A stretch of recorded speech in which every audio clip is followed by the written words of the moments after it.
இருக்கு அப்படிங்கிறதுனால என்ன பண்ணாங்கக்கா அந்த சாட்சாத் கிருஷ்ண பரமாத்மாவை நீலமேக சாமனை என்ன பண்ணாங்க மனசுக்குள்ள தியானம் பண்ணிட்டு பீஷ்மர் ரொம்ப அழகா கிருஷ்ணனை பார்த்து ஸ்துதி பண்றார். ஸ்துதி பீஷ்மர் உயிர் விட்டுறார். இந்த ஸ்துதி ரொம்ப அழகா இருக்கு. முன்னாடி குந்தி பார்த்தோம், அது அழகா இருந்ததுனால இதை வந்து திரும்பி சொன்னாங்க. பீஷ்ம ஸ்துதி ரொம்ப அழகா இருக்கு. இங்க பார்க்க முடியாது.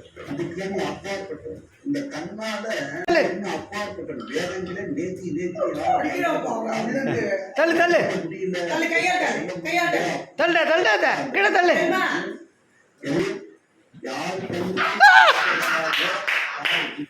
எட்டப்படாத அந்த கிருஷ்ண பரமாத்மா